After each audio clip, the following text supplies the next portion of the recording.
terlihat warga bersama personel Polsek Lubuk Sikaping dan Polres Pasaman evakuasi harimau yang telah mati setelah terjerat oleh jerat babi milik warga. Evakuasi dilakukan dengan cara digotong bersama-sama dari dalam kebun milik warga.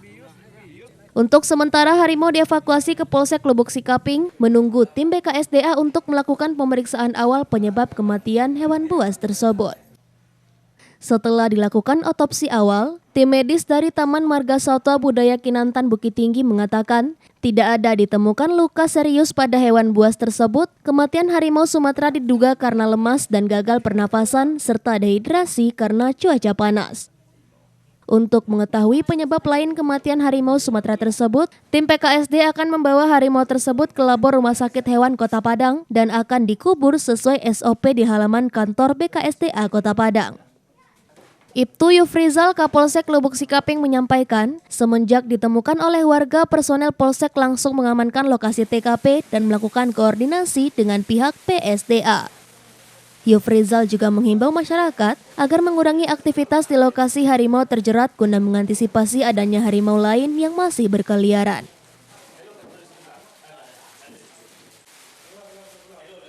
Ini kami membantu dan melakukan identifikasi terhadap satwanya. Satwa ini adalah harimau Sumatera berjenis kelamin betina. Umurnya diperkirakan itu masih di bawah 2 tahun atau remaja. Berdasarkan hasil pemeriksaan tadi, memang tidak ada kami temukan luka-luka serius. Cuma ada luka lecet di bagian ekor, bisa jadi itu lecet karena dia sifatnya berontak dan segala macam. Kematiannya sekarang itu penyebabnya lebih ke arah gagal pernafasan. Dari mana kita lihat? Untuk sementara kita bisa lihat dari kondisi di mukosa mulut dan lidahnya, itu kondisinya mengalami kebiruan. Selaku aparat penegak, selaku kepolisian hanya mengamankan masyarakat untuk tidak terjun langsung ke lokasi karena akan membahayakan masyarakat di sekitar lingkungan tersebut. Jadi setelah beberapa lama kita tunggu, dan kondisi harimau ini kita terjeratnya jam berapa kita juga tidak tahu.